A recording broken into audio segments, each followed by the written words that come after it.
Hello, everybody.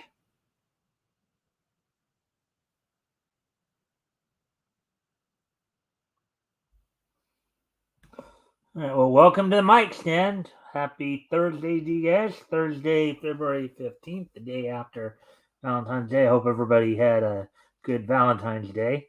Of course, tonight, going to, now back on Thursdays, of course, we're going to be going over the Indie Comic Showcase. Also, of course, don't forget, of course, um, tomorrow doing our doing our historical comic retrospect.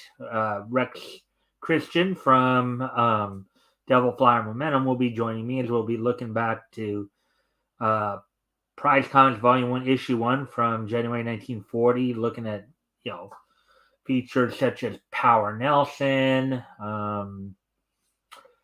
K the Unknown, who would eventually become Black Al, among others. Um, Of course, tonight, as I said, we'll do the Indie Comic Showcase. Then we will also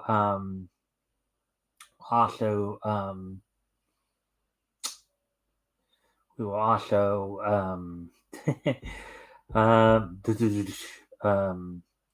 well, of course, do the wrestling wrap up, and then the wrestling wrap up, and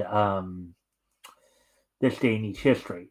Now, as always, guys, if you haven't already, you guys can like and share the stream. See if we can get some more friendly people to engage. That'd be appreciated. Also, if anything here we go over tonight grabs your attention, feel free to comment and/or ask questions, and I will try to answer the questions to the best of my ability. Let's see, we're coming up on 3 minutes now. Okay, so we're at 2 minutes 15. Give it a little more time before we get going here. Give people a chance to come in.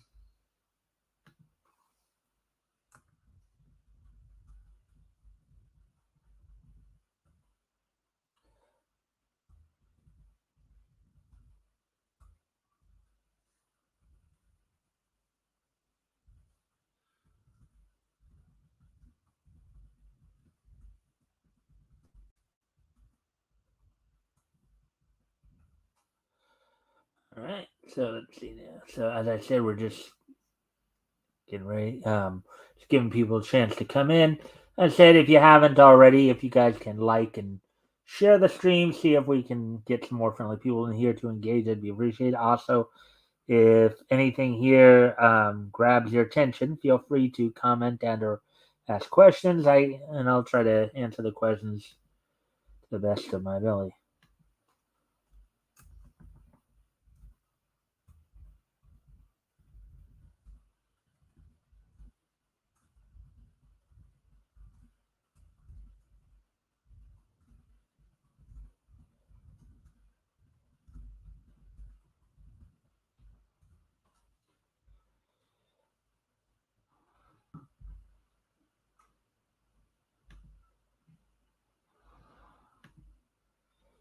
Huh. Anyways, um,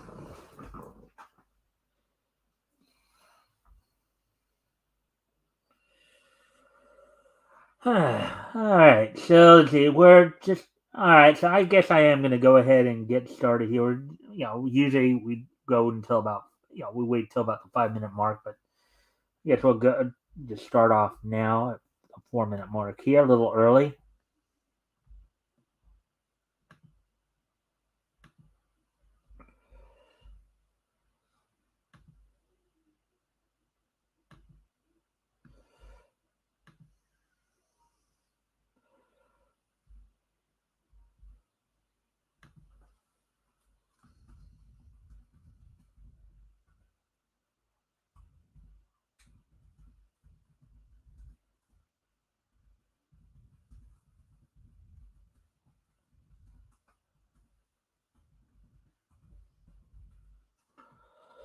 All right. So, anyways,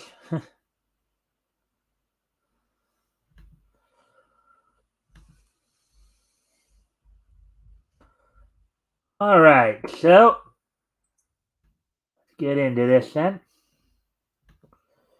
Indie Comic Showcase number 260, Fumigator, Horror Show, and Lords of LA, article by Chris Braley, published yesterday, Valentine's Day 2024. All right, so welcome back to another installment of Indie Comic Showcase, the weekly blog where we signal boost a few truly independent comics that are currently crowdfunding their projects, crowdsourcing their funding in some way, or just completely self-publishing on their own. Every little bit of support for these creators matters, from a single dollar pledge to the $25 bundle, and of course, the higher tiers are usually fun too. Even if you can't back a campaign or buy a book, you can share or tweet about these projects to your friends and followers. On Indie Comic Showcase, we interview the creators, show off some art, tell you how you can check out the product for yourself. Below, we have some outstanding crowdfunding campaigns this week for you to learn about, enjoy, and hopefully support by backing one or more of them. Thanks for checking these out and for being the best part of Indie Comic Showcase. Let's jump in. All right, so the first campaign we're going to look at here is Fumigator from Alejandro Rojas Medina. So let's go grab the link. See where this project is being being found. Okay, so this is a Kickstarter.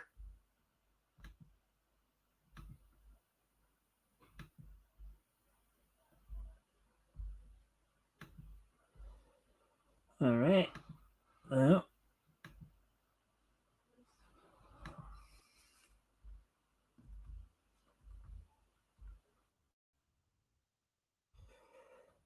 sounds like a very interesting title, to say the least.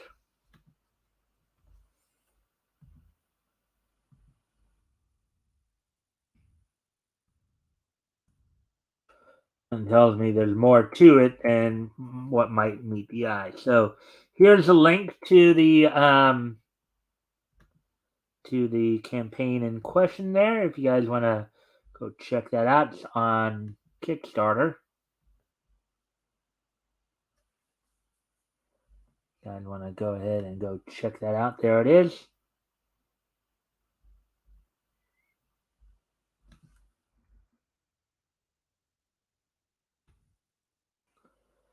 Leave that up for just a moment before we get into the article here, or portion of the article.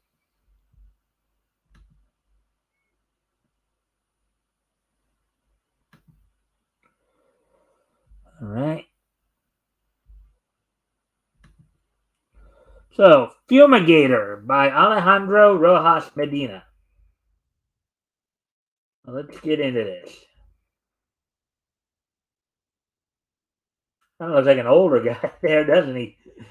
Let's see. Let's see what. Let's go. All right. So, Chris Braley, welcome to this week's Indie Comic Showcase, Alejandro. What's the elevator pitch for Fumigator? Alejandro Medina. In a dystopian future, Havana, Cuba, is a nightmarish city plagued by plagues of nanobots that the soil all over the country and of nanobots that the soil all over the country and cause monstrous mutations. The Fumigator Fumigator Corps, composed only of social outcasts, are the only quote unquote solution granted by the failed state of the raised fish to deal with the uncontrolled pandemic of nano illegalities. Jose is one of those fumigators. He is old and bitter and still has to deal with the worst day of his life. The comic book is in color and is suited for fans of sci-fi, terror, cyberpunk, dystopic comic stories, and those who like some different Latin American stories. Okay. Chris then asks, where did the idea for this comic come from? Alejandro? Um, from one of my short stories published in a book in Cuba, winner of a science fiction literary award.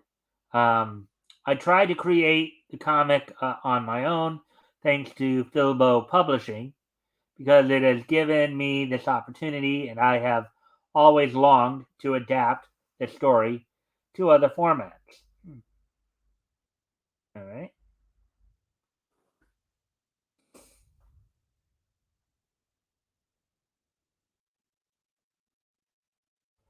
Tell me about your creative approach, Chris asked. Alejandro in response, when I write a story, I try to make it about something or someone I care about. Then I put it in the worst situations or conflicts that occur to me as I go along. If that's not enough, I make it worse. It's almost always to talk about or denounce some injustice I see in the world and in my country. In an adventure scenario, dystopian and something else, and so on until the characters leads me to the end of the story.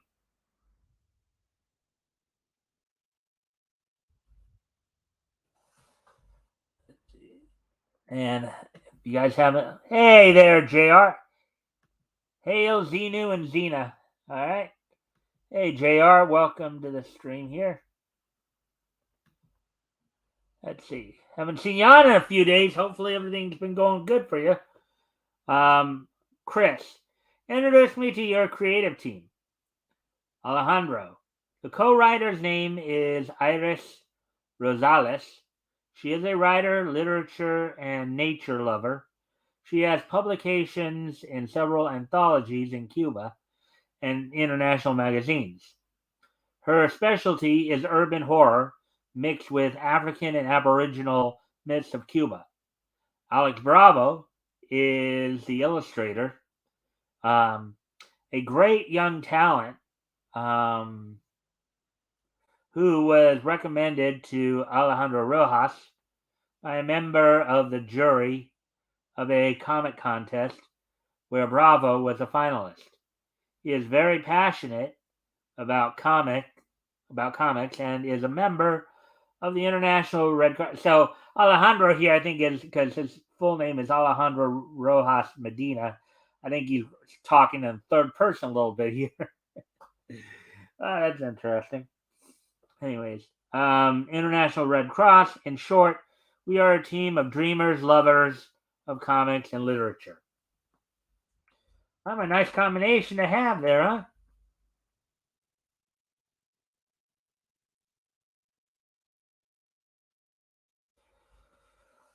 Let me just go back and check the.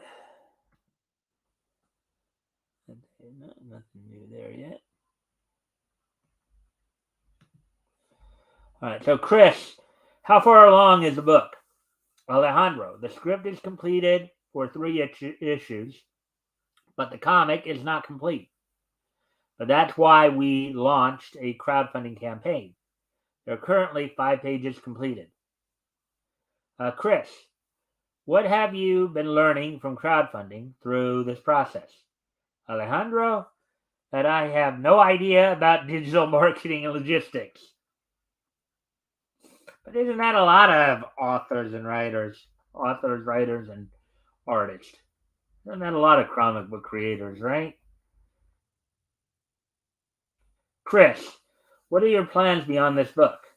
Alejandro, I have other cyberpunk stories set in a future Cuba that I would love to adapt to comic and audiovisual formats, and a novel. Obviously, I think English is a second language. I can, if they're basically writing this down verbatim, then obviously Alejandro has some work to do on his English a little bit there. But anyways, let's see now. Chris, anything else you would like to share with our readers before we sign off? Alejandro, there is action, terror, mystery, love, and despair interwoven in the chaos that the protagonist lives, and much more. Chris, looks good, Alejandro. Good luck. All right, so now the next. So we got a horror theme going here. We got that story's gonna have a little bit of horror, but now we have horror show by Michael X. Cat here. So let's go grab that link. Go grab that link, and this one's another Kickstarter campaign.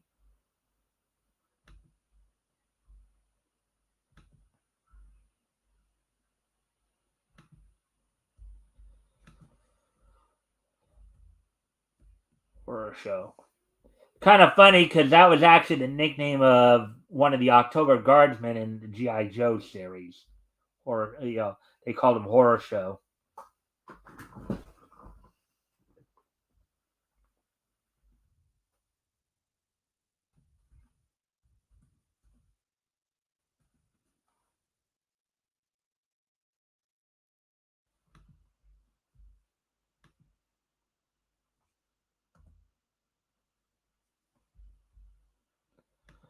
All right, so there's the link to that one if you guys want to go check that out.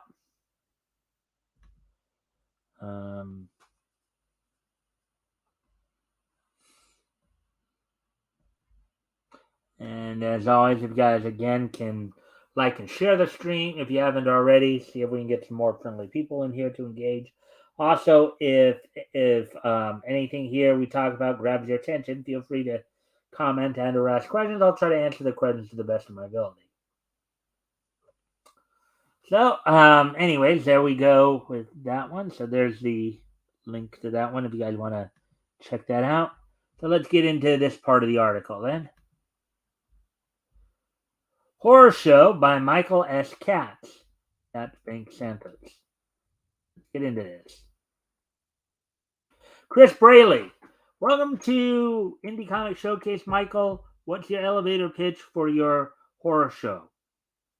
Michael Katz, a Vietnam vet with a history of violence finds himself on a collision course with a real-life monster in a world unaware of the supernatural. Which will win out? The man inside the monster or the monster inside the man? A 48-page full-color graphic novel with art by DC Comics legend Darryl Banks.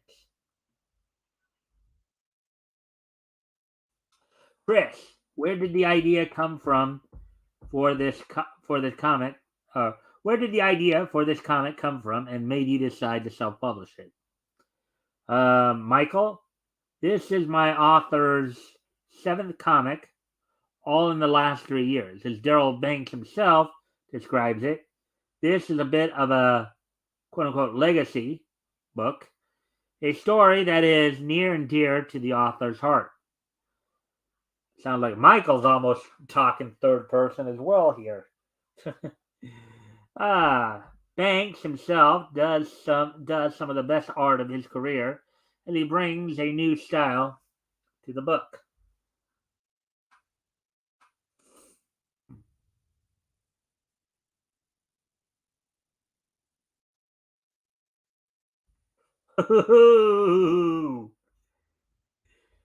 Itty. Let's see, Chris, what kind of comic readers is this suited for? Michael, for mature readers only, Horror Show is for fans of horror. Or mature readers only, Horror Show is for fans of horror with chilling action pieces. So obviously, not exactly something you want to be reading to little kids. Obviously, that's what I'm guessing here.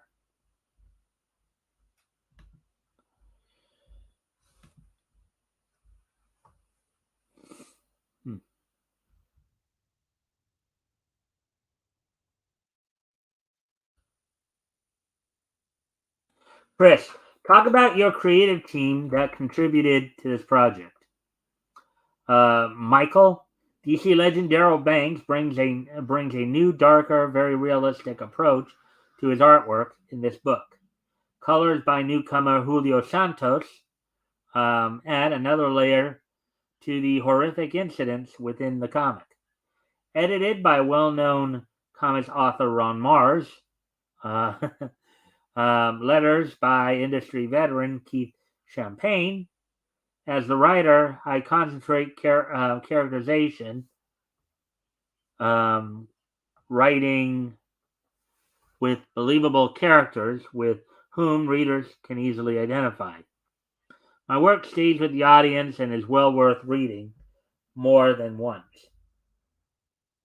Chris, what's your production workflow like? And if it's not complete, how far along is the book? Michael, the book is 100% complete, 48 pages full, or 48 pages plus 16 pages of back matter. Like everything we publish on Kickstarter, funding is solely for printing copies of the graphic novel. Oh, look at that creature right there.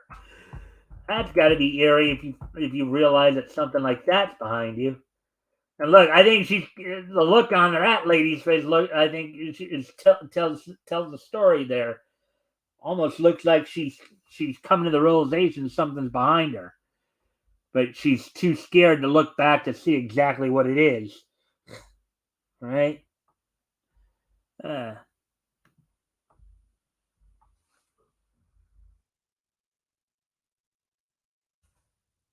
Hey, Chris, what have you been learning from self-publishing through this process? Michael, self-publishing is not for the faint of heart. It is a challenging process in a time where there is great competition on the market. Crowdfunding is a great equalizer, giving smaller companies and individuals a means to communicate directly with a reading audience. Okay. Chris, anything else you would like to share with our readers before we sign off? Michael, the book is high quality from top to bottom, including the story, art, colors, letters, and the paper the hook is printed on. I think he meant to say book, not hook. But Strider Nolan puts out excellent, high quality books. So I don't know if Strider Nolan's a person or a company. But anyways, we're done with 2/3 of the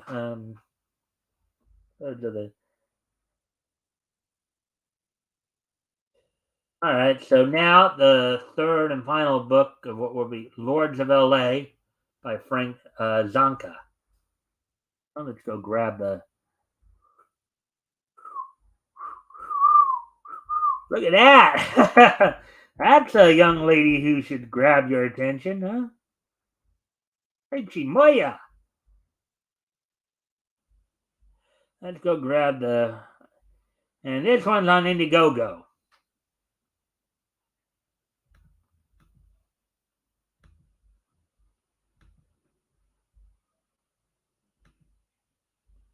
That one's on the Indiegogo.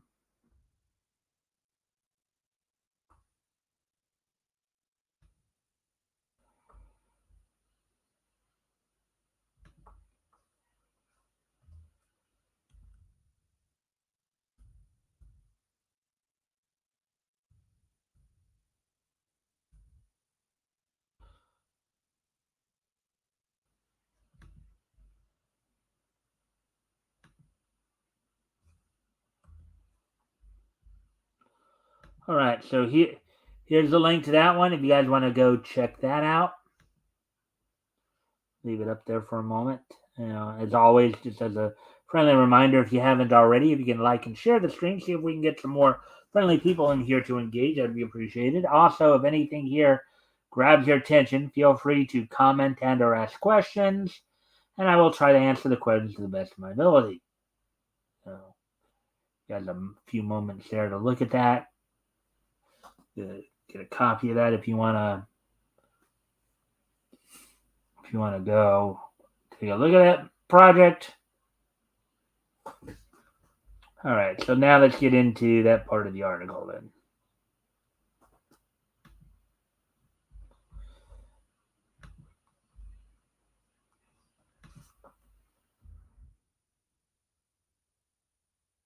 All right, so Chris Braley, welcome to Indie Comic Showcase. Frank, what's your pitch for Lords of LA? Frank Zonka. Lords of LA is a story of three vampires. Two of them are as ancient as time itself, Don Quinella and Don Abellino, in warring crime families who moved their operations to Los Angeles in the early 1950s during the golden age of Hollywood. There they have dealings such icons as Marilyn Monroe and Buddy Holly. One night, during their regular visit to the club Silk, they heard an angelic performance by a half-Asian lounge singer named Lena Morgan. This is her story as much as theirs. One of them turned her and ruined her life. Her son was a newborn, and not knowing whether she could trust her bloodlust impulses, she left Los Angeles for 60 years. During that time, so she was in, if that was in the 50s, that would have meant that she would have been returning in the 2010s there, most likely. But during that time, she amassed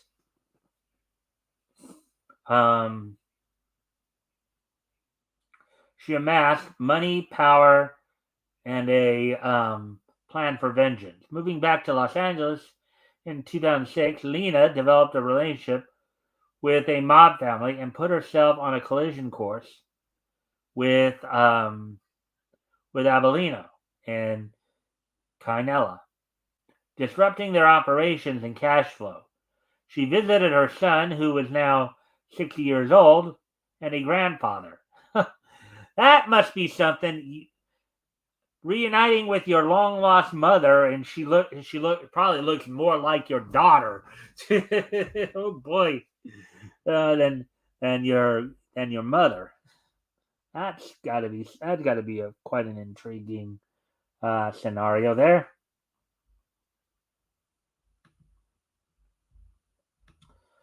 Let's see.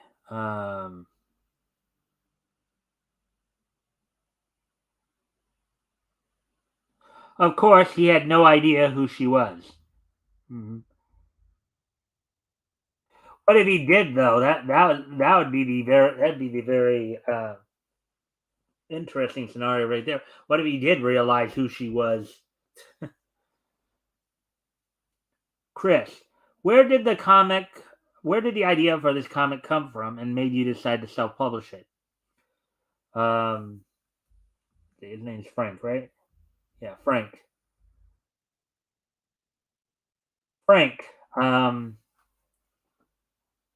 been self-publishing comics for the past few years. I am a big fan of mashup genre stories. I wrote and produced a supernatural western starring Eric Roberts and Martin Cobra Kai, several years ago. I wanted to delve into the vampire genre, but I wanted to do a new spin on it while keeping with the classical tropes of coffin, sunlight, stakes, etc. I guess he's been hanging out with Dan Curtis, I guess, right? For those of you who don't know, Dan Curtis, of course, the producer who did Dark Shadows, the first Dark Shadows series. I decided to go down the road of 1950 Hollywood in the time of Bugsy Siegel, Meyer Lansky, and Mickey Cohen. What if the two of the families were run by vampires? What if they turned a woman through a love triangle that had her coming back for revenge years later? The concept fascinated me and built upon it. Yeah, it does sound like a pretty fascinating. Um, does sound like a pretty fascinating um, idea. Hmm.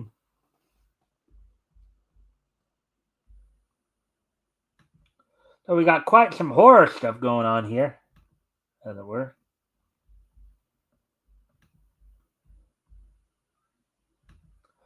So who is this? So Chris asks, who is this series aimed at?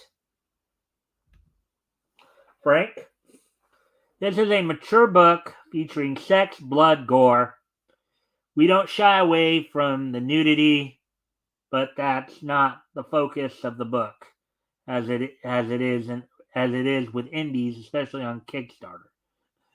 Oh boy, now he's just putting out a whole blanket saying that all indies are fan service books. Okay, I'm sure there are guys like Ethan Van Sciver and Chris Tomolovich and Mike Barron and Chuck Dixon and Tim Olson and Rick Piper who would disagree with that notion. And Rex Christian, among others. To me, the story is always the most important thing. So this is aimed at the mature reader who loves the vampire genre as well as the mob genre and is willing to give indie publishers a chance. Chris, tell us about your style and creative process and how you develop them. Frank, let me just first see. All right, Frank. Frank, I have been writing for decades. The first thing I do is decide the genre, then I come up with the hook. I don't know if this case if he actually intended to say hook or if that was a typo. But the hook, what's the conflict and what's the ultimate resolution? From there, I build out the character I will play in the sandbox of the story. I ensure that they all look and act differently from one another by completing a questionnaire from the point of view of the character. This creates a unique voice. Um, these are just skills. Hmm. That does sound pretty interesting. Um,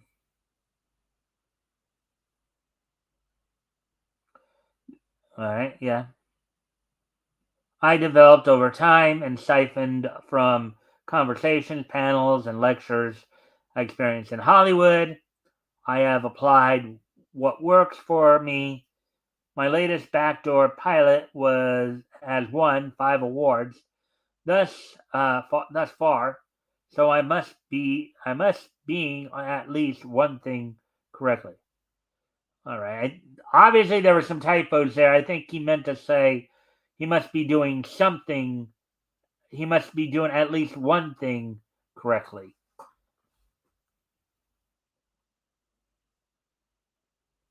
Yeah, he forgot to put in the word "doing" there. That would have made a lot more sense. Chris, talk about your creative team that contributed to this project. Frank, the graphic novel is beautifully illustrated by newcomer Alex Femenias and inked by Maria King. Um, there will also be several variant covers, including one done by Hedwin Zaldivar of Grimm's Fairy Tales. What's your production workflow like? Chris asks.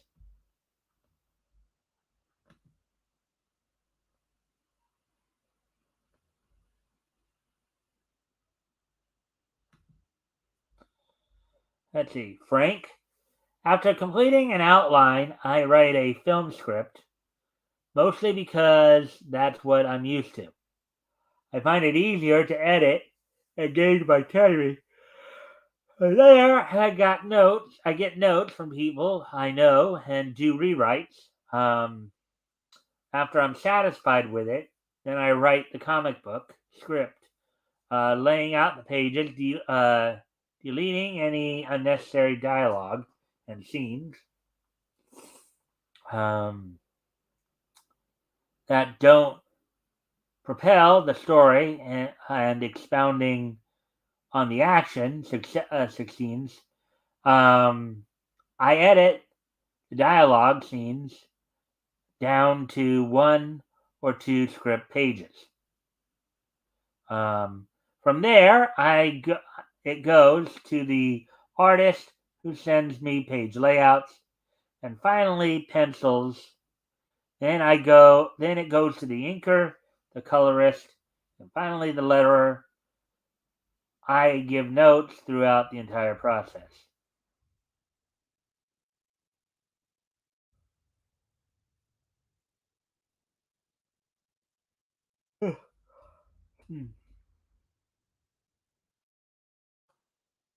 I wonder if these guys know who she is or figured out who she is yet, because I know at least in some vampire lore they have a kind of a sixth sense, especially when it comes to those they've turned. Because I've seen other vampire shows, like Forever Night, for example. That kind of was the case.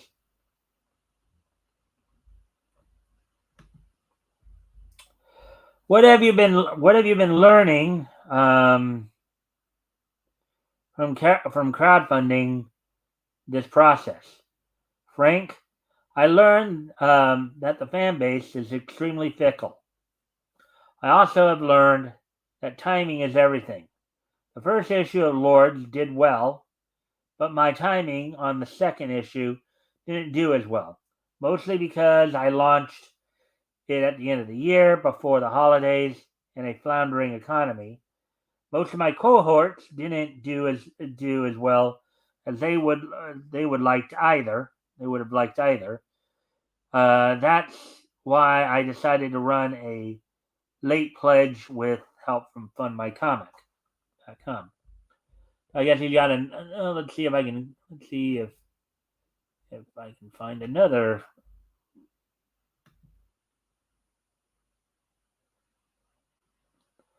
All right. Well, here's the Fund My Comic link.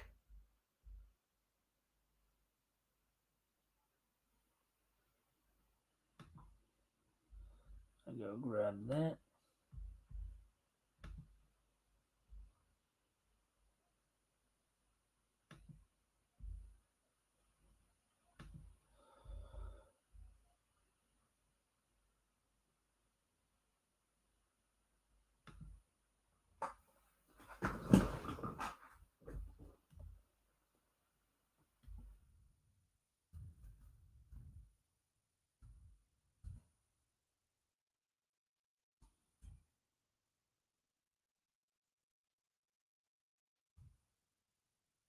There's the Fund My Comic link here. I'll put that up. I want to go check that one out as well.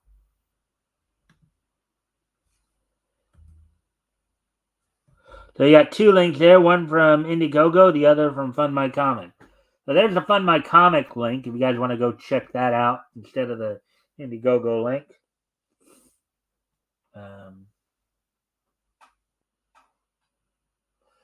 Oops, I said, oh well, I guess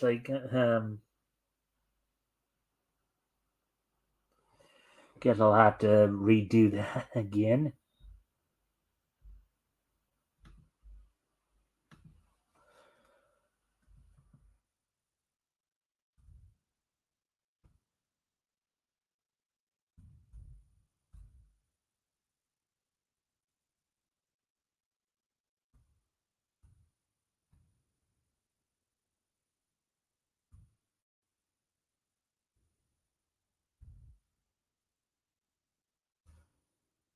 Let's make sure we have it on the right thing there.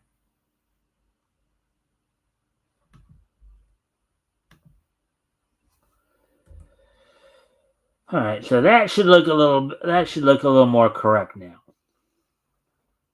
You guys want to again go check that out? There it is.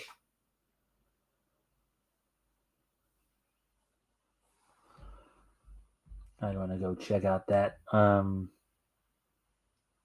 property there.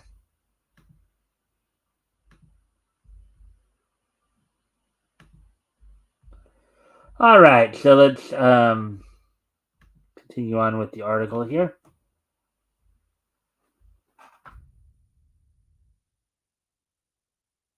Oh man, jeez.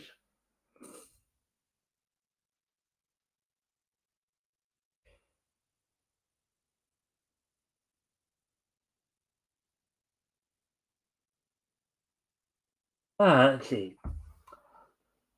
Are there more stories to tell in LA? Chris asks. Frank, this is the type of story that can go on forever. It was meant to be told in long form as a tug of war over power and corruption. New characters can consistently be added and side stories developed. So he's planning on building on this story, it sounds like. Um, these two issues are told with a B story about the Lord of Vegas coming to town and stirring up trouble. The A story definitely doesn't end here. In addition, Mark Spears, cover artist, let's see, in parentheses, cover artist for Spawn, Power Rangers, etc., are going to be launching a card game soon based on this classic monster art portfolio. It will be a deck builder, area control game. Um, After over 2 years of testing, we are doing we are down to just a few tweaks.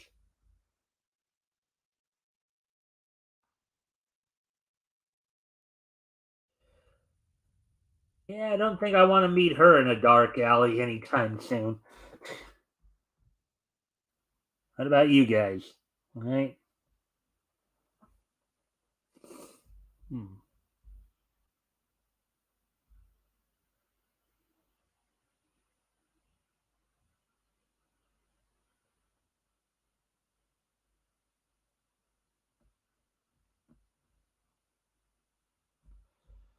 All right. So, anyways, let's continue. So, Chris asks, any special features in this campaign? Frank, there are 6 variant covers to choose from, or get all 6, including a nude cover, all from very talented artists. Since both Marilyn Manson and Barbara Stanwyck appear in the book on the set of a film they did together in the mid 1950s in real life, parenthesis there, we did a special Marilyn cover with the infamous Nosferatu shadow in the background. Um, Donors can also get a set of clan logo pins by Fansets, who license Star Trek, Marvel, and DC characters among them. Chris, anything else you would like to share with our readers before we sign off? Frank, I appreciate all of the support that donors have provided me with over the years. It means a great deal to me. I could not have released all of these books, both in comic and novel form, over the years without that support. They have my unwavering gratitude. Seeing fans at conventions and them explaining how much they enjoyed the characters, inspiring me. Chris, thanks, Frank. Good luck. All right. So as we come to the end of the article here, let's get in the last little tidbits here. That's it for this installment. If you're a creator ramping up your own campaign, or have a comic available for purchase online, um, and you want to be featured in our weekly column, click here. And follow Indie Comic Showcase on Twitter at Indie Comics, and reach out to them for more eyes on your crowdfunding comic project. Until next time, support Indie Comics. All right, so there we go. So let me go through one last time here the links here for you guys to take a look at here. go back up to the first one here. For Fumigator, that's a Kickstarter campaign.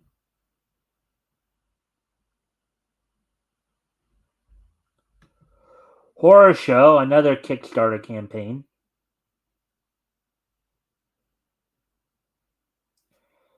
And of course, Lords of LA. We have two sites that are in an indie. It's an Indiegogo and has a Fund My Comic campaign on there as well. So, all right. Well, with that being said and done, now would be, of course, a good time for us to move on to the wrestling wrap up, as we will talk a little bit about some stuff that's going on in the last couple of days here. First on the WWE side of things, only real piece of news that we did find out is apparently there was a time when Heath Slater actually hung up on the WWE.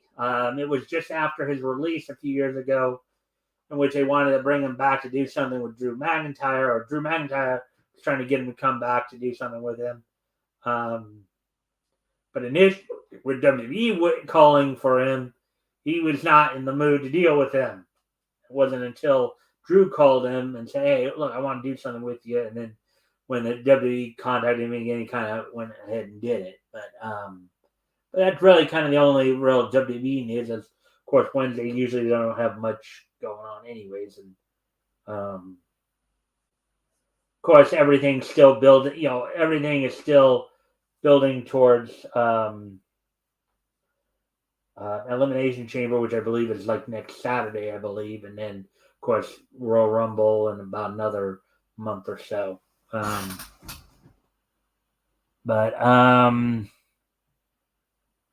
Anyways, as we move ahead to some AEW news, on last night's Dynamite,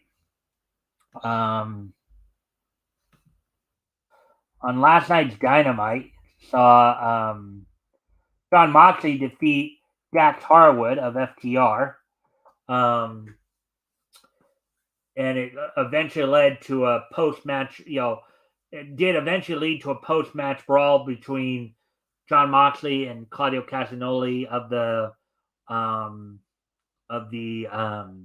Blackpool Combat Club, and of course Dax Harwood and Cash Wheeler of FTR. Now, this is the first time these two men have met each other one-on-one. Of course, these guys were also both in WWE together a few years ago, but this is their first one-on-one match in which Moxley came out the winner.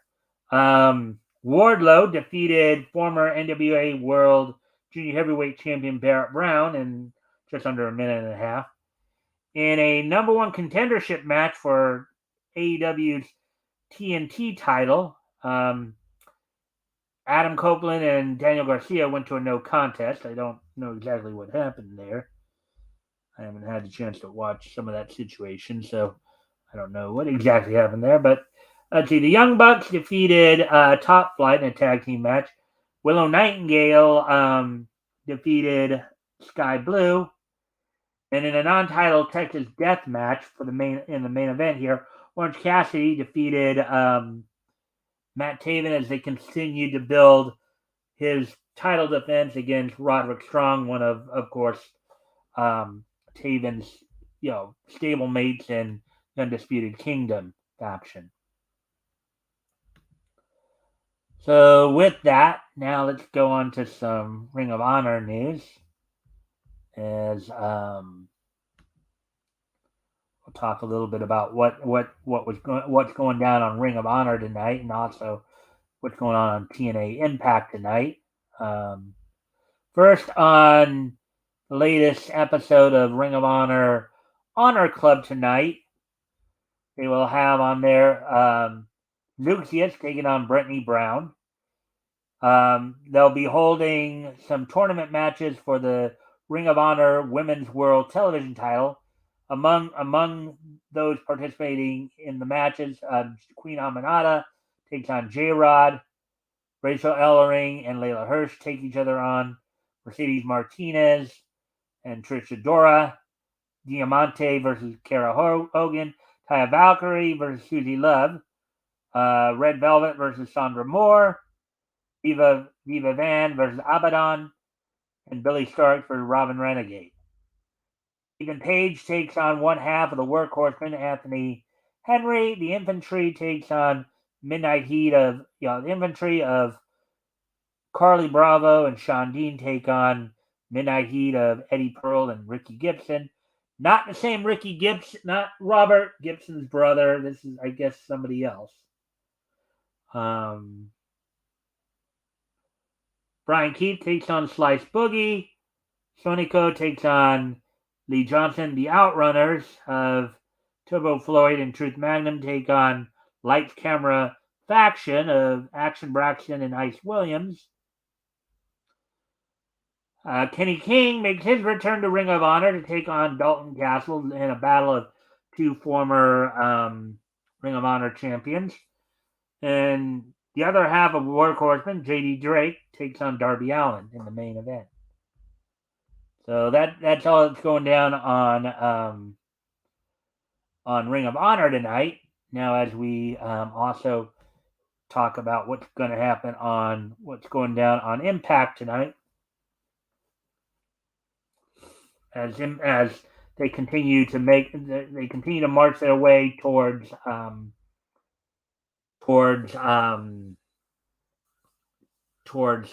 next Friday's No Surrender pay-per-view. Crazy Steve defends the digital media title against Rhino tonight on Impact, as this was set up a couple weeks ago on Explosion. Frankie Kazarian takes on Jake Something. Diener takes on Joe Hendry. In a non-title match, TNA Knockouts champion Jordan Grace takes on Savannah Evans. In match 2 of the best of three falls match for the TNA Tag Team titles, Grizzled Young Veterans, who are up 1-0, take on the current champs of ABC. Another non-title match, Moose takes on Kushida.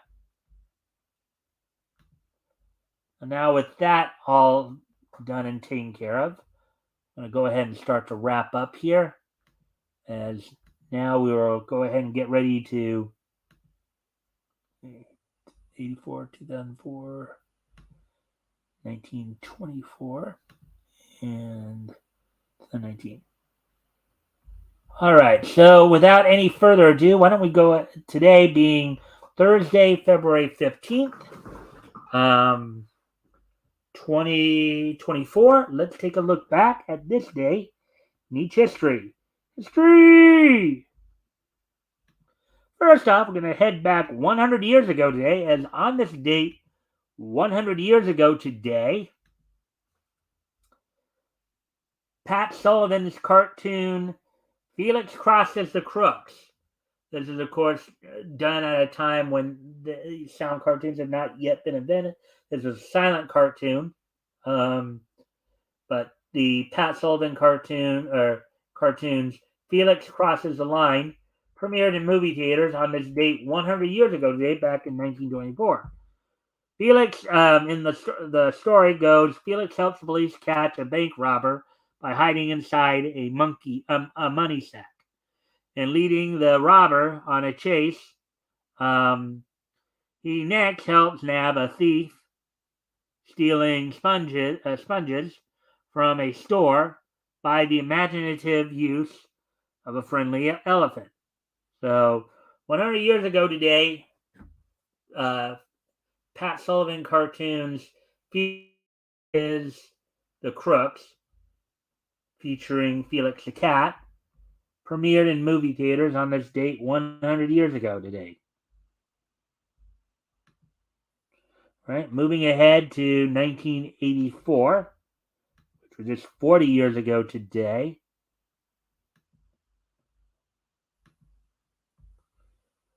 On this date, 40 years ago today, Marvel UK, let's see, the 35th issue of Star Wars Return of the Jedi was released on this day, back in 1980, 40 years ago today, Marvel UK, the 35th issue of Star Wars: Return of the Jedi, went on, was released on this day in 1984. It's 24 pages. So,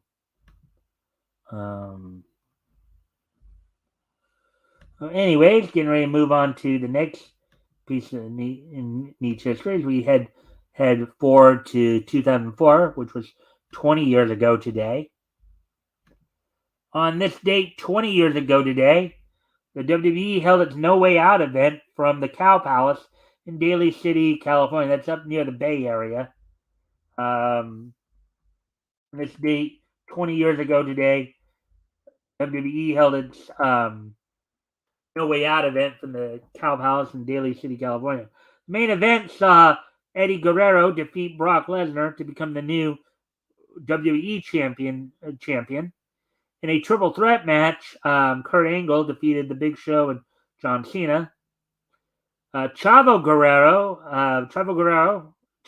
Jr., as he's known, with his father, Chavo Guerrero Sr., in his corner, defeated Rey Mysterio for to become the new WWE Cruiserweight Champion. The World's Greatest Tag Team of Shelton Benjamin and Charlie Haas defeated the APA, the Acolyte Protection Agency of Bradshaw and Farouk.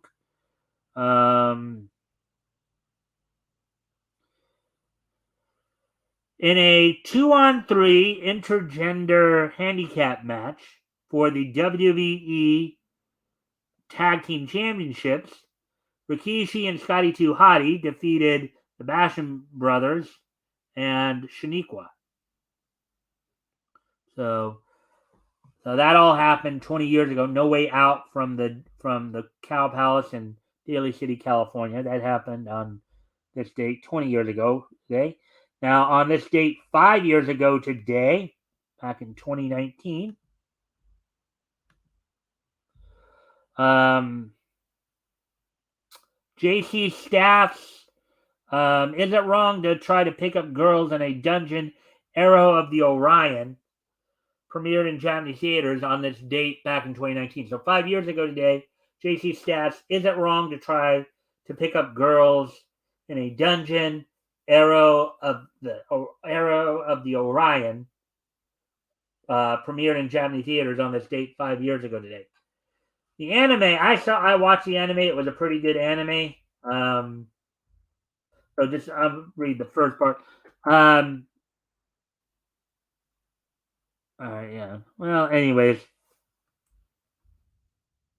the anime was pretty good. So, anyways, with that, I thank everybody for being here tonight. Hope everybody enjoyed the show. Of course, we'll be back here tomorrow night. My co-host will be Rex Christian from Devil Flyer Momentum. We'll be going over Prize Comics Volume 1, Issue 1 from Prize Publications, a.k.a. Feature Publications, a.k.a. Crestwood Publications, from back in January 1940. With that, I thank everybody for being here, and I hope to see everybody back here tomorrow. Bye.